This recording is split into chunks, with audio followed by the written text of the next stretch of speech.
The kid can't be more than 16, but he's standing by the gas pumps at a Shell station in the Bronx, holding a fountain drink in one hand and his phone in the other, and he's staring at Mike Tyson like he's seeing a ghost. Tyson's filling up a rental car. It's 11 at night. He's wearing a plain black hoodie and sweatpants, and he's hoping nobody recognizes him because he's tired and he just wants to get back to his hotel. But the kid recognizes him. The kid walks over. Doesn't ask for a selfie. Doesn't ask for an autograph. Just stands there at the edge of the pump island, 6 feet away, staring with the kind of intensity that makes Tyson look up from the gas nozzle. "You're him," the kid says. Tyson nods. Doesn't smile. Just acknowledges it and turns back to the pump, hoping that's the end of it. It's not. "I need to ask you something," the kid says. His voice is tight. Serious. Like this isn't a fan moment, it's something else. Tyson glances at him again. Really looks this time. The kid's skinny. 5'10" maybe. Wearing a jacket too big for him and jeans with holes that aren't fashion. His knuckles are scarred. His left eye has the faint yellow of a bruise that's almost healed at a fighter. Or trying to be. "Make it quick," Tyson says. The kid takes a step closer. His jaw's set. His eyes don't blink. "How'd you do it?" the kid asks. "Do what?" "Make people afraid of you before you even hit them." The gas pump clicks off. Tyson removes the nozzle, hangs it up, and looks at this kid standing in a Shell station parking lot at 11 p.m., asking the one question that Tyson spent 30 years trying to forget the answer to. "You don't want to know that," Tyson says quietly. "Yes, I do," the kid says. "That's exactly what I want to know." And something in his voice, the certainty, the hunger, the complete lack of understanding about what he's actually asking for, makes Tyson stop walking toward his car, makes him turn around, makes him look at this kid and see himself at 16, standing in Customato's gym, asking the same question, before he knew the answer would cost him everything. "What's your name?" Tyson asks. "Dante." "You box, Dante?" "Yeah. 8 months now. Training at Gleason's 3 times a week."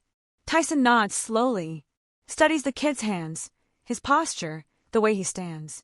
"You any good?" "My coach says I got potential." Dante's voice wavers just slightly. Says I got speed and discipline. But something's missing. "What's missing?" Dante looks down. Then back up. He says I fight like I'm afraid to let go. Like I'm holding something back.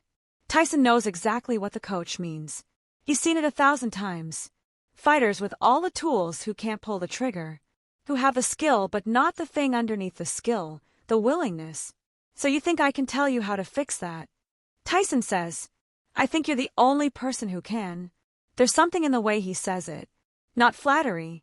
Not hero worship. Just honest belief that Mike Tyson holds the answer to the question Dante's been asking himself in the mirror every morning. Tyson should get in his car. Should drive away. Should let this kid figure it out the way everyone has to figure it out, through pain and repetition and the slow accumulation of scar tissue. But he doesn't. Instead, he walks to the edge of the parking lot where the light doesn't reach as well. Away from the cameras.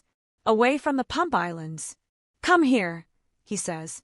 Dante follows. They stand in the shadows near the air pump. Traffic noise from Webster Avenue. Distant sirens. The hum of the gas station's refrigeration units. Tyson looks at this kid and sees himself. Sees the hunger. Sees the question behind the question. And he knows he's about to either save this kid or destroy him, maybe both. "You want to know how I made people afraid?" Tyson says. "It's not a question." "Yes, sir." "Why?" The question catches Dante off guard. "What?" "Why do you want that?" "You want to win fights. You can win with skill. With technique. With conditioning. You don't need fear for that." Dante's quiet for a moment. Then, "Because I'm tired of being scared." And there it is, the truth underneath the question. Tyson nods slowly. "You think if you make other people afraid, you won't be afraid anymore." "Yeah. You're right," Tyson says. "That's exactly what happens." Dante's eyes light up. Like he just got the answer he wanted, but Tyson's not finished. "And it's the worst thing that'll ever happen to you." The words hang in the air between them. Dante's expression shifts. Confusion. Disappointment. "I don't understand." "I know you don't," Tyson says. "That's why I'm going to tell you something I've never told anyone else." "You listening?" "Yes, sir." Tyson takes a breath. When he speaks again, his voice is quieter. Harder. I was 13 when Customato found me. I was angry and scared and violent. And he didn't try to fix those things. He weaponized them. He taught me that fear was a tool. That if I could make a man afraid before the fight started, I'd already won. Dante's listening with complete focus now. And he was right. Tyson continues. By the time I was 19, I could walk into a ring and watch grown men break before I threw a punch. You know what that feels like? Powerful. Empty. The word lands like a punch. See, the thing about becoming what I became, Tyson says, is you don't get to turn it off. You think it's a switch. You think you flip it on for the ring and flip it off for the rest of your life. But it doesn't work like that. Dante's starting to understand. Tyson can see it in his eyes. When you train yourself to be a weapon, Tyson says, when you bury everything soft about yourself so deep you can't feel it anymore, when you remake yourself into something that makes other men's instincts scream at them to run, you don't get to be anything else. I had everything, Tyson continues. His voice is steady, but there's weight behind every word. Money, fame, the championship. I was the most feared man on the planet, and I was the loneliest person you'd ever meet. Dante doesn't say anything, just listens. You know why? Tyson asks. Dante shakes his head. Because nobody could get close to me. Not really. Because I'd kill the part of myself that could connect with people. Had to. You can't be vulnerable and be what I was. Can't be soft. Can't be afraid. Can't be human. Tyson looks at his hands. The same hands that ended careers. That changed faces. That made him millions and cost him everything that mattered. I remember standing in my mansion in Connecticut, he says. 30 rooms. Olympic pool. Every toy you could imagine. And I was more alone than when I was a kid in Brownsville with nothing. You know why? Why? Because at least when I was a kid, I could still feel things. By the time I was champion, I trained myself not to feel anything. And you can't turn that back on. Not when you need it. Not when someone loves you. Not when you want to be normal for 5 minutes. The traffic noise seems louder now. A siren wails somewhere in the distance. The thing you want, Tyson says, looking directly at Dante. The thing you're asking me to teach you, it works. I won't lie to you. It works better than anything else. You make men afraid. You'll win fights you got no business winning. He pauses. But you'll lose everything else. Dante's voice is small when he speaks. So what do I do? And this is the moment Tyson could walk away. Could tell this kid to figure it out himself. Could let him make the same mistakes and learn the same lessons and spend 30 years trying to find the pieces of himself he buried, but Tyson doesn't walk away. You want to know the secret, he says. The real secret that nobody talks about? Yes. The most dangerous fighters aren't the ones with no fear. They're the ones who feel the fear and do it anyway. The ones who keep their humanity and fight through it instead of burying it. Dante looks confused. But you? I was a weapon, Tyson interrupts. And weapons don't have long careers. They don't have happy endings. They break. They rust. They get put in museums or melted down for parts. He steps closer to Dante. Close enough that the kid has to look up slightly to maintain eye contact. You want to be great? Tyson asks. Really great. Don't become what I was. Become what I should have been. What's that? A fighter who can walk into the ring scared and still pull the trigger. A fighter who can be human outside the ring and a warrior inside it. A fighter who doesn't have to murder his soul to win fights. Tyson's voice drops even lower. Because here's what they don't tell you about fear. It's not your enemy. It's information. It's your body telling you something matters. And the day you stop feeling it, the day you successfully kill it completely, that's the day you stop being able to tell the difference between the ring and real life. That's what happened to me, Tyson continues. Everything became a fight. Every conversation.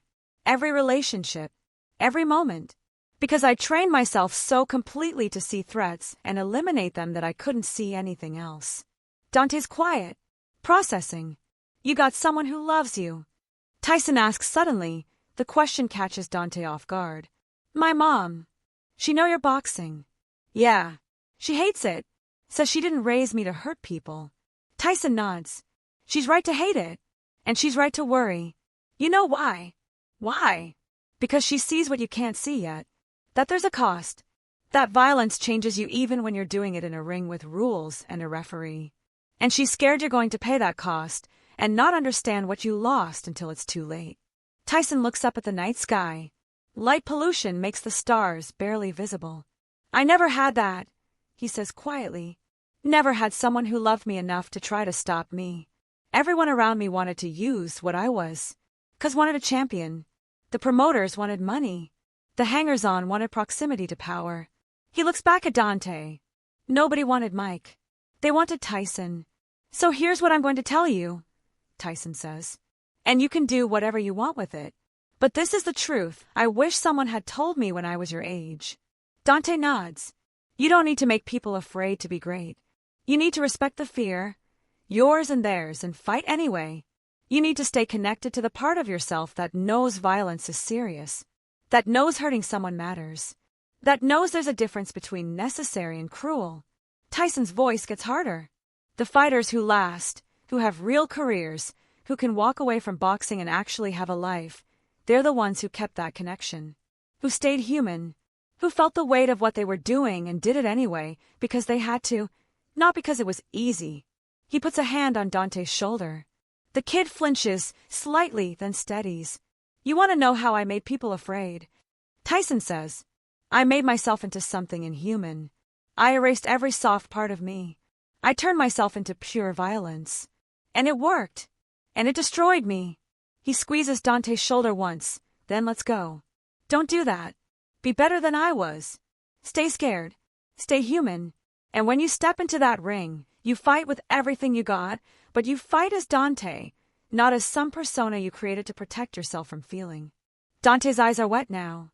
He's trying not to show it, but Tyson can see. I thought, Dante says, voice cracking slightly, I thought you were going to tell me how to be like you. I did, Tyson says. I told you exactly how. And I told you why you shouldn't. He turns toward his car, then stops. Looks back. You got potential, your coach says. Yes, sir. Then use it. Be the fighter I couldn't be. The one who wins without losing himself. The one who can be dangerous when he needs to be and gentle when it matters. Tyson starts walking again, then adds over his shoulder. That's harder than what I did. That takes real courage. Dante stands in the parking lot and watches Mike Tyson get in his rental car, watches him drive away, watches the taillights disappear into Bronx traffic, and he realizes he didn't get the answer he came for, that he got something better. He got a warning from someone who paid the price and wants to make sure nobody else has to. Dante looks at his hands. The scarred knuckles. The hands he's been training to be weapons. And he thinks about his mother. About the way she looks at him when he comes home from the gym with new bruises. The worry in her eyes. The love underneath the worry. He thinks about the question his coach asked him last week. Why do you want to fight, Dante? Really? At the time, Dante didn't have an answer. Now he does. Not to stop being afraid. To prove he can be afraid and do it anyway. To stay human in a sport that tries to make you inhuman. To be what Mike Tyson should have been allowed to be. 3 years later, Dante's 12-2 as a professional. Both losses came from him getting too aggressive. Too willing to trade.